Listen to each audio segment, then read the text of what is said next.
We're going to be discussing everything from Kimi Raikkonen, Charles Leclerc, Esteban Ocon, and we're going to be discussing the boys as well. But yeah, guys, if you want me to continue the Sports Ramble daily, like the video, subscribe to the channel. And so, guys, as you can see, the first topic on our hands is Kimi's time in F1 over. Now, ever since the Italian Grand Prix ended, there has been... Here's the deal. Rumors broke out that after the Italian Grand Prix, there was a team meeting at Ferrari, and Ferrari are set, and reports say that Ferrari are set to announce their driver lineup in the next 48 hours. But who knows? Maybe it's like 48 hours. We'll never know for sure when it is. Right now, I've also sorry for the English, but yeah, right now I also have my eyes on Twitter. Let me know what you guys think about Raikkonen in the comments below. So, overall, he said it himself, the Italian Grand Prix was a weekend of disappointment, and yeah, he did have a chance to get past Bottas, which didn't work out in the end. So yeah, I was also disappointed in Raikkonen. I know he can do much better. But yeah, in my opinion, this might be really controversial, but he doesn't have the caliber anymore to compete with the young guns. Yes, he is Raikkonen leaving Ferrari is that I think after qualifying it was that Kimi Raikkonen, he said that Sebastian Vettel was quoted saying that I feel like I'm racing 3 cars in the championship. So he probably meant that with himself, Lewis, and Raikkonen. So basically what he's probably trying to say with that is that he already has a really tough championship battle in his hands right now. Not in his hands, but on the cards right now. And Raikkonen is maybe being a distraction or... like a distraction or something, an entity which is limiting him from competing to his absolute fullest. I know my explanation to it all was terrible, but yeah, and this could mean Raikkonen's out because like he is there to play that number 2 role, and there obviously is going to be a lot of controversy for the Ferrari fans or Vettel fans that why the team did not switch the car straight away at the start, which is why if that had happened, the incident could have been avoided. But there's no point in discussing the what ifs when it's already happened. But guys, it is going to be a massive step up for him as a racer. Sauber to Ferrari is no tiny thing. Like, I don't even know if that's happened before. So straight from Sauber to Ferrari in your second year. People have won championships in their second year, with the likes of Hamilton, Jacques Villeneuve, and guys. But I'm not saying that Leclerc is gonna win if he goes to Ferrari. And yeah, another factor which could potentially consider this a done deal is that Sergio Marchionne, who was the former CEO of Ferrari, who's the boss of Ferrari, who unfortunately has now passed away. He was a big Leclerc fan, and he wanted Leclerc in the Ferrari for 2019, and that basically means. And let me just get to the other side of the story now. And the CEO of Ferrari, currently the new CEO of Ferrari, I'm not sure what his name is, he basically wants Raikkonen to stay. So Ferrari are in kind of a difficult position right now. They can either go with what the new CEO says, or they could choose to honor the choice and preferred option of the late Sergio Marchionne, which might be something noble to do from Ferrari. But yeah, nothing can be said right now. It's 50-50 now, basically, which is something I didn't think I'd be saying like a few races ago, like at around Spain, Monaco, around those Grand Prix, it was really heating up that Leclerc to Ferrari is done. It's done. It's like he's going to Ferrari. But then, when we got to the Sergio Marchionne's death period, or even before that, the rumors started going down. But now it's been reignited, and I'm going to be really annoyed if the second this live stream ends, Ferrari have signed Leclerc or re-signed Raikkonen. So, real uncertainty at Ferrari right now, and yeah, it remains to be seen whether Leclerc will be able to, cope with the pressures that there are at Ferrari, which I think he will be able to. At the moment, he's also under, I won't say that much pressure, but he is one of the most focused drivers on the grid right now, which in a way does create pressure because you're expected to perform every other weekend. And the past couple of weekends of his past couple of weekends haven't really been great, and I think that's good because he started delivering not straight away, but as we know, the first few races, the first 3-4 races weren't the best for him, but then he really came out of his shell and showed what he can do, and he dominated, and he outraced that car. He dominated his teammate and all that good stuff if you're a rookie. But yeah, and as I was saying, it's good that he's had like a couple of off weekends because this is his first year in F1. He needs to he needs to get a grip of how the sport functions, that it's not going to be happy days and good weekends every other weekend.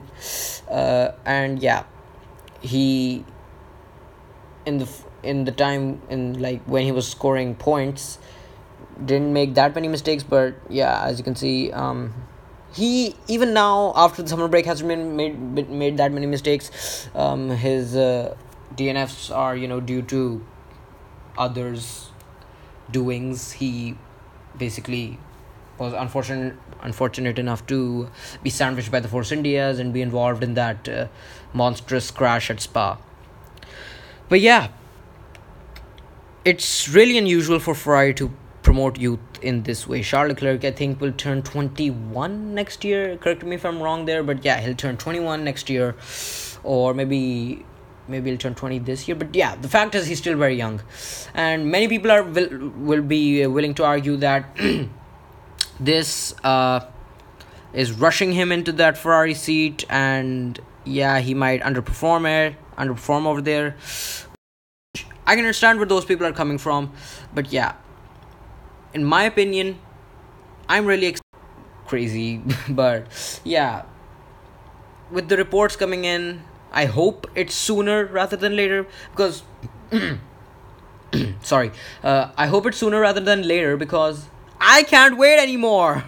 This is like torture. Like every single second you just need to hear that Leclerc has been confirmed or Raikkonen has been re-signed. I like them both. Raikkonen's a great guy most of the time. Yeah, he is a great F1 driver. He is definitely one of the greats per se. But yeah, his legacy will remain in F1, and as the one who has the fastest lap ever in F1, unless that's beaten sooner rather than later. And Leclerc, I also like him. He's great. I am a huge Charles Leclerc fan, but staying with Charles, I don't think it'll hurt him to spend one more year in the midfield. It will disappoint us as fans who really want to see Leclerc in the Ferrari on a podium and all that good stuff. But at the same time, he is a rookie, and you have to look at it the F1 side of things. Like what I'm trying to say here is that another year in the midfield or even with Sauber is not going to damage his career. He's still really young, which is what I was trying to get on to earlier. He's like 21 or something, 20 maybe this year, and he has a lot of time. He, like people like Verstappen, Ocon, Sainz, they have a lot of time left in their careers. So time's not their biggest issue right now, as it is for some like Ricardo, who is running out of time in F1. These guys have a lot of time to still develop and all that, to later on show their talent, which is what we all want to see, and to ensure that they're not rushed and put under so much pressure at the bigger seat, which is Ferrari for Leclerc.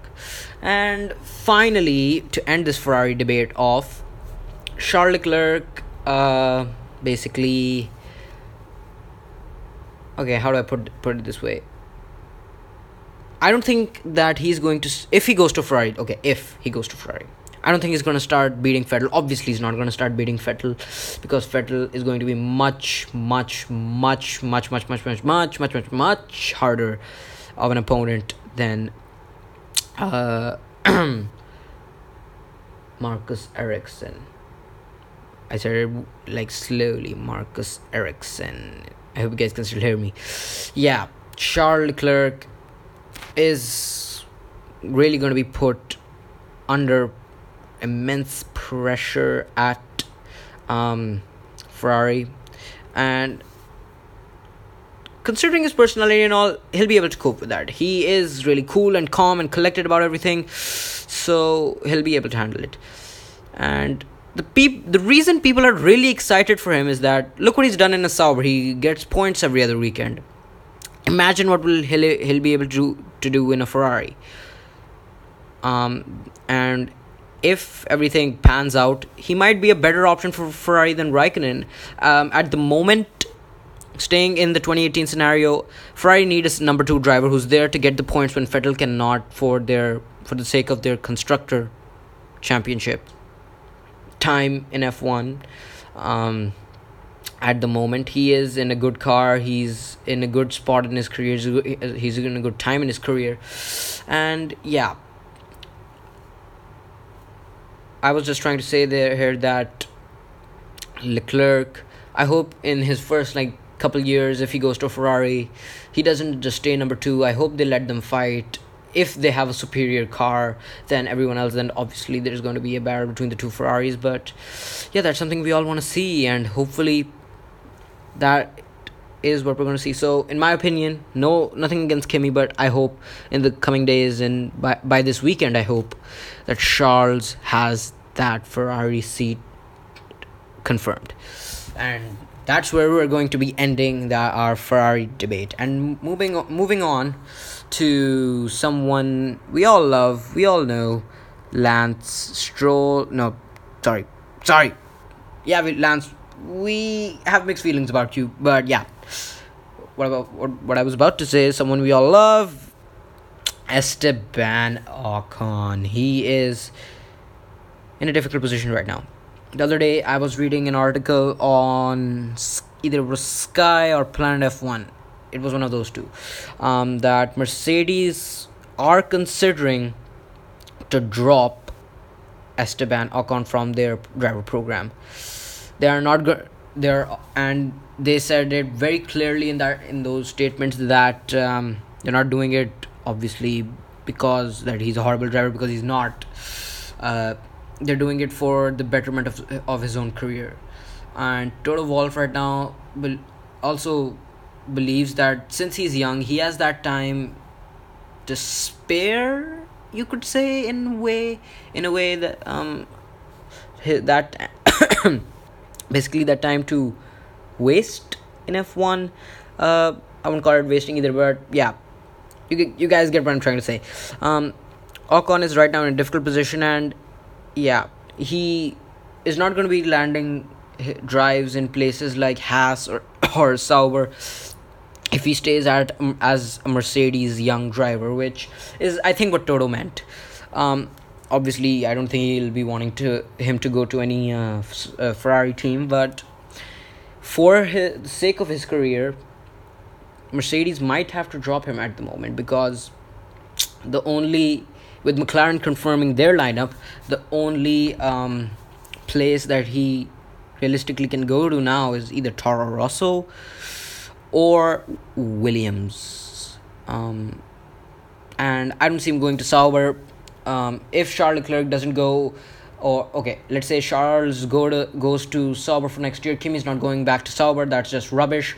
Let's say Ericsson retains his seat, and then most likely the one to replace Leclerc will be Antonio Giovinazzi, ladies and gentlemen. Yes, that's what I think at least. And I don't see Ocon going to Sauber, so let's come back to Toro Rosso.